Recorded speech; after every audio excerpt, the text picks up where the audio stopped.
Next slide. Let me give you a better example, okay? Or an example that comes from children's animation, and then I'll get into my final piece on animation.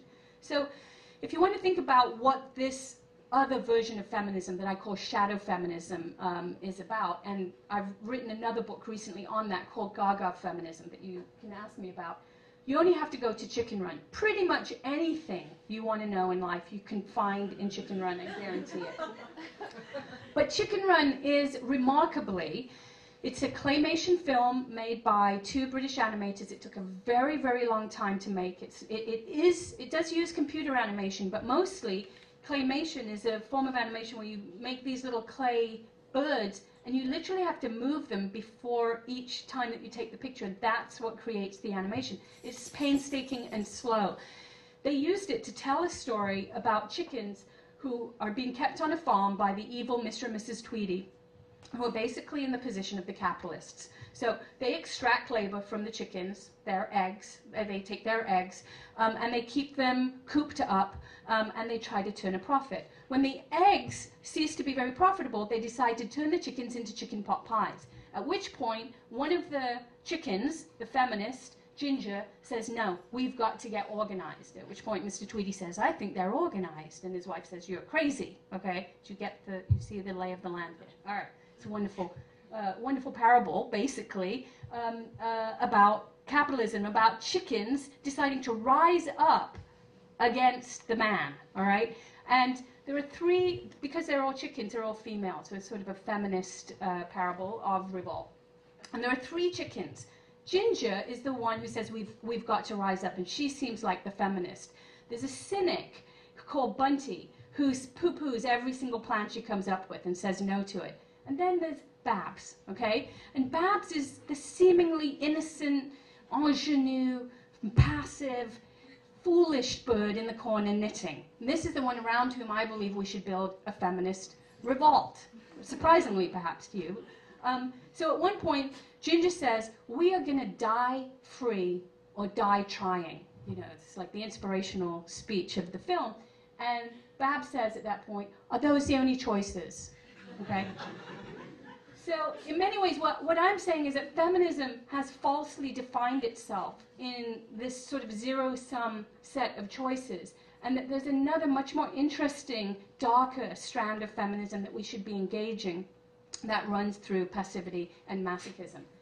And the last lesson of failure that follows on from that is that, surprisingly, in opposition to this sort of failure-success model that I'm trying to circumvent with my rereading and recalibration of failure, I found a surprising archive to back up my claims, and that was animated films for children. And I actually would even be willing to make the claim at this point in time that the generation raised on Pixar animated films is the generation now occupying Wall Street, precisely because they've been schooled in collectivity and what I call animated revolt. And let me give you some examples, because I'm sure we may not be the Pixar generation here. I'm not sure how many people here were raised on Finding Nemo, but if you have kids, you've seen Finding Nemo at least 24 times.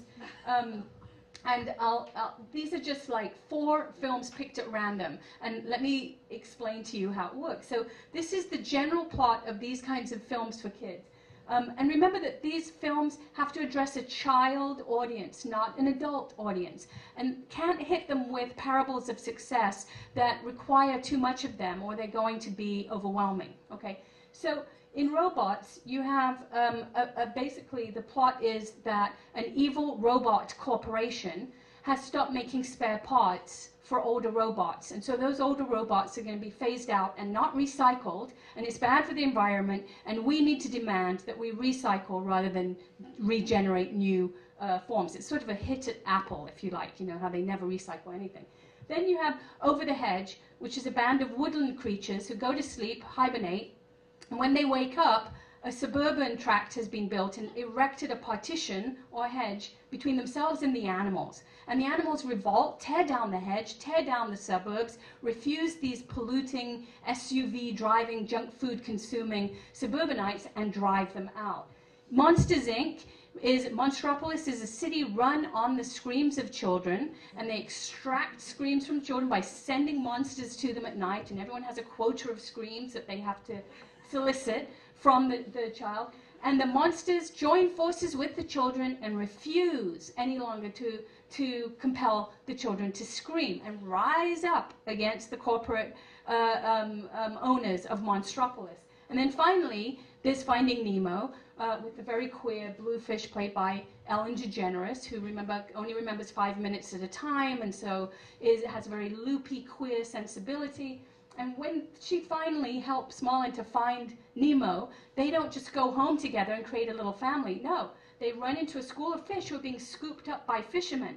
And they encourage all of the fish to swim down at the same time and therefore break out of the fishermen's nets. So it's not a coincidence. It's not one film that advocates this form of collectivity. It's all of these films from Pixar. So I use this as my alternative archive that scripts being in terms that fall outside of the logics of success and failure that maybe informed earlier generations. But for this generation, animation offers a completely different vision of the world, a better vision, I would say.